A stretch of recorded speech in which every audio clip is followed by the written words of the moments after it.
Hello বন্ধুরা, কেমন আছো তোমরা সবাই? আশা করি বেশ ভালো আছো। আমি দীপ বিশ্বাস, তোমাদের সবাইকে স্বাগত জানাচ্ছি গো জি8-এ।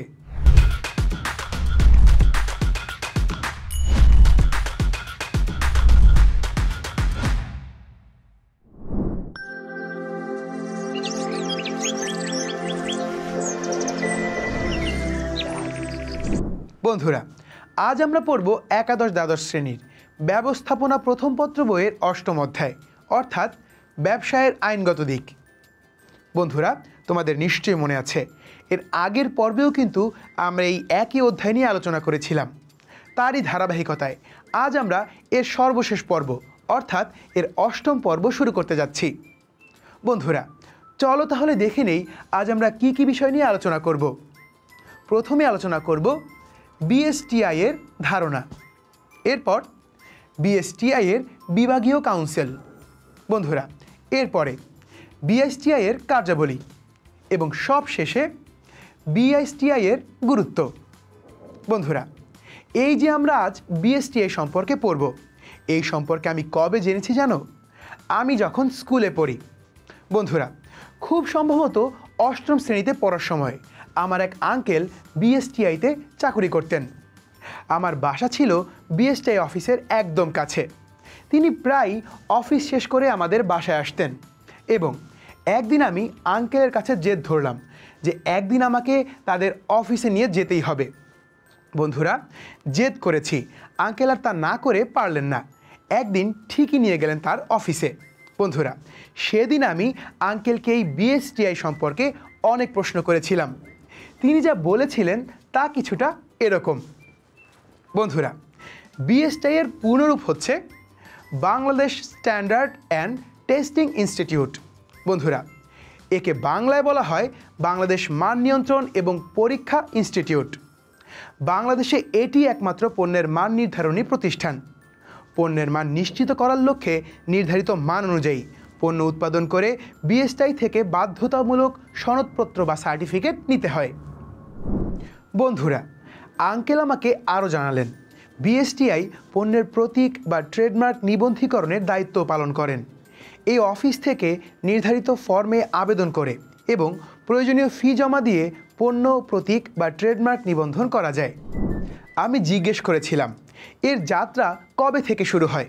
তিনি বলেছিলেন এটি তো পাকিস্তান আমল থেকেই শুরু হয়েছিল, তবে অনেকবার এর নাম পরিবর্তন হয়ে অবশেষে 1985 সালে একে Bangladesh standard and testing institute নামে স্বায়ত্তশাসিত প্রতিষ্ঠান হিসেবে ঘোষণা করা হয়। বন্ধুরা, আঙ্কেল আরও বলেছিলেন 1989 সালে বিশেষ নিয়ন্ত্রণ আদেশ অনুসারে সকল পণ্যের ক্ষেত্রে বিএসটিআই এর অনুমোদন এবং পণ্যের প্যাকেটের গায়ে বিএসটিআই এর সিল বাধ্যতামূলক করা হয়। আমি সেদিন ফেরার পথে কী করেছিলাম জানো? বন্ধুরা, সিলটি চেক করার জন্য একটি চিপসের প্যাকেট কিনেছিলাম এবং সিলটি মিলিয়ে দেখেছিলাম। তোমরা যে কোনো প্যাকেট বা খাবার কিনলে দেখবে কোনো না কোনো জায়গায় বিএসটিআই এর সিল আছে। কি অচেনা লাগছে বন্ধুরা? যারা আগে লক্ষ্য করনি তারা আজকেই দেখে নেবে, কেমন? তো বন্ধুরা, আমার তখন মনে হলো এতগুলো কাজ করার জন্য বিএসটিআই এর অবশ্যই কতগুলো বিভাগ থাকার প্রয়োজন। হ্যাঁ বন্ধুরা, এই ব্যাপারে আঙ্কেলকে জিজ্ঞেস করলে তিনি বললেন পণ্য, সেবা এবং প্রক্রিয়াজাতকরণ মান নির্ধারণে বিএসটিআই এর 6টি ডিভিশনাল বা বিভাগীয় কাউন্সিল রয়েছে। আমি জিজ্ঞেস করেছিলাম সেগুলো কি কি? আঙ্কেল বললেন এই বয়সেই দেখি তোমার জানার অনেক ইচ্ছে। বন্ধুরা, এরপরে 6টি ডিভিশনের নাম বললেন। এগুলো হচ্ছে কৃষি এবং খাদ্য বিভাগ, কেমিক্যালস বিভাগ, ইলেকট্রনিক্স বিভাগ, পাট এবং বস্ত্র বিভাগ, বিল্ডিং এবং বিল্ডিং সরঞ্জামাদি বিভাগ এবং ইঞ্জিনিয়ারিং বিভাগ। বন্ধুরা, তিনি আরও জানালেন বিএসটিআই এর এই 6টি ডিভিশনাল কাউন্সিলের অধীনে 70টি সেকশনাল কমিটি রয়েছে। এরপর তিনি হাসতে হাসতে বললেন এগুলোর নাম কিন্তু আবার জিজ্ঞেস করো না, কারণ সেগুলো আমার নিজেরই মনে নেই। তো বন্ধুরা, আঙ্কেলের কাহিনী মোটামুটি এখানেই শেষ, কারণ ওই দিন তিনি বিএসটিআই এর কার্যাবলী এবং গুরুত্ব সম্পর্কেও অনেক কথাই বলেছিলেন। তবে সত্যি বলছি বন্ধুরা, আমি কিন্তু কিছুদিন পরে সেগুলো ভুলে গিয়েছি। পরবর্তীতে কলেজে পড়ার সময় এই সম্পর্কে পড়তে গিয়ে আবারও সেগুলো মনে পড়েছিল। সে যাই হোক, চলো এই পর্যায়ে আমরা বিএসটিআই এর কার্যাবলী সম্বন্ধে জেনে আসি। বিএসটিআই এর প্রথম এবং প্রধান কাজ হচ্ছে পণ্যের মান নির্ধারণ করা। বন্ধুরা, পণ্যের দৈর্ঘ্য, ওজন, পরিমাণ, শক্তি ইত্যাদি পরিমাপের বিভিন্ন মান ঠিক করা বিএসটিআই এর কাজ। বিএসটিআই এর অন্যতম গুরুত্বপূর্ণ কাজ হচ্ছে পণ্যের মান বাছাই করে সনদ প্রদান করা। বন্ধুরা, সনদ এবং লাইসেন্স কিন্তু এক নয়। বিএসটিআই কর্তৃক স্ট্যান্ডার্ড মার্ক বা মানচিহ্নের লাইসেন্স দেওয়া হয়। এছাড়া লাইসেন্স নবায়ন করা, লাইসেন্স প্রত্যাখ্যান বা বাতিল করাও এর কাজের মধ্যে অন্তর্ভুক্ত। বন্ধুরা, পণ্য ব্যবস্থাপনাটি আসলে কি তোমরা কি জানো?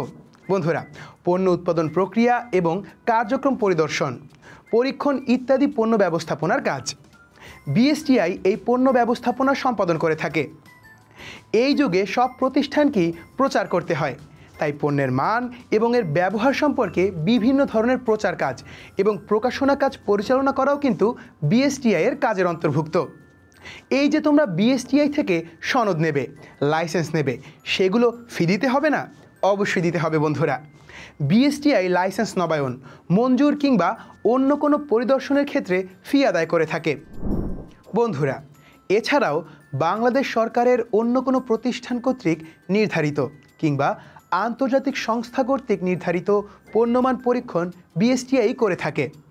আরও আছে বন্ধুরা, বিএসটিআই কর্তৃক নির্ধারিত মান অনুসরণ করা হচ্ছে কিনা, কিংবা কোনো প্রতিষ্ঠান লাইসেন্স নিয়েছে কিনা কিংবা নবায়ন করেছে কিনা ইত্যাদি বিষয় অনুসন্ধান করা এর কাজের অন্তর্ভুক্ত। আবার বিভিন্ন উৎস থেকে তথ্য সংগ্রহ এবং বিশ্লেষণও এর আরেকটি গুরুত্বপূর্ণ কাজ। বন্ধুরা, বিএসটিআই পণ্যমান সম্পর্কে দেশীয় এবং আন্তর্জাতিক বিভিন্ন তথ্য সংগ্রহ করে ক্রেতার দেশীয় মান এবং বিশ্বমানের পণ্য সম্পর্কে ধারণা দিয়ে থাকে। বন্ধুরা, এগুলো ছিল বিএসটিআই এর কার্যাবলী। চলো এবারে আমরা আমাদের এই এপিসোডের তো বটেই এবং এই অধ্যায়ের শেষ টপিক অর্থাৎ বিএসটিআই এর গুরুত্ব সম্পর্কে জেনে আসি। বন্ধুরা, বিএসটিআই এর কার্যাবলীর মাঝে এই পয়েন্টটি কিন্তু আমরা ইতিমধ্যেই পড়েছি। তবে পণ্যের মান নির্ধারণ বিএসটিআই এর জন্য কেন এতটা গুরুত্বপূর্ণ সেটি দেখে নাও। পণ্যের মান নির্ধারণের মাধ্যমে বিএসটিআই উৎপাদক এবং ক্রেতা উভয়ের উপকার করে থাকে। বন্ধুরা, বিএসটিআই পণ্যের মান নির্ধারণ এবং নিয়ন্ত্রণের মাধ্যমে ক্রেতার উন্নত মানের পণ্য প্রাপ্তি নিশ্চিত করে। উন্নত মানের পণ্য ব্যবহারের মাধ্যমে মানুষের জীবনযাত্রার মান উন্নত হয়। তো দেখতেই পাচ্ছ, বিএসটিআই উন্নত মানের পণ্য প্রাপ্তি, জীবনযাত্রার মান উন্নয়ন উভয় ক্ষেত্রেই অবদান রাখছে। বন্ধুরা, বিএসটিআই পণ্যের মান বাছাই করে সনদ এবং লাইসেন্স প্রদান করে। স্বাভাবিকভাবেই যখন তোমরা দেখবে কোম্পানির বিএসটিআই এর সনদ আছে, তখন তোমাদের কোম্পানিটির উপর আস্থা বাড়বে। বন্ধুরা, বিএসটিআই শিল্প এবং বাণিজ্য সহজীকরণ এবং প্রসারেও কিন্তু গুরুত্বপূর্ণ ভূমিকা পালন করে থাকে। মান নিয়ন্ত্রণের সাথে সাথে উন্নত কাঁচামাল ব্যবহারও নিশ্চিত করে। বন্ধুরা, পণ্য ব্যবহারের ক্ষেত্রেও কিন্তু বিএসটিআই এর গুরুত্ব অপরিসীম।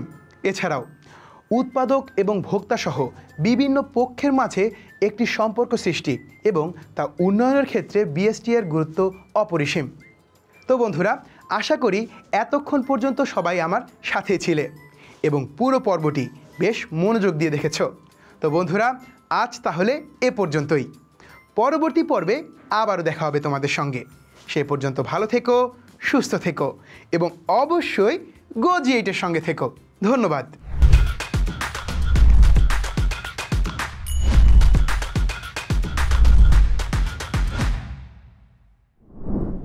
চলো বন্ধুরা, এতক্ষণের আলোচনা থেকে কিছু গুরুত্বপূর্ণ নোটস দেখে নেই।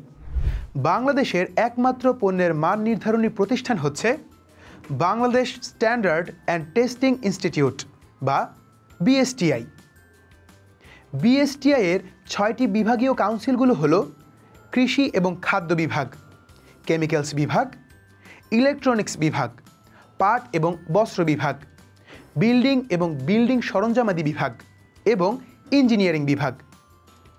বিএসটিআই এর উল্লেখযোগ্য কার্যাবলী হচ্ছে পণ্যের মান নির্ধারণ, পরিমাপের একক নির্ধারণ, সনদ প্রদান, লাইসেন্স প্রদান, পণ্য ব্যবস্থাপনা, প্রচার এবং প্রকাশনা, ফি আদায়, অন্য সংস্থার মান পরীক্ষণ ইত্যাদি। বিএসটিআই এর প্রধান গুরুত্বগুলো হলো পণ্যের মান নির্ধারণ, উন্নত মানের পণ্য প্রাপ্তি, জীবনযাত্রার মান উন্নয়ন, জনগণের আস্থা বৃদ্ধি, শিল্প এবং বাণিজ্যের প্রসার, উন্নত কাঁচামাল ব্যবহার নিশ্চিতকরণ, পণ্য ব্যবস্থাপনা, সম্পর্কের উন্নয়ন।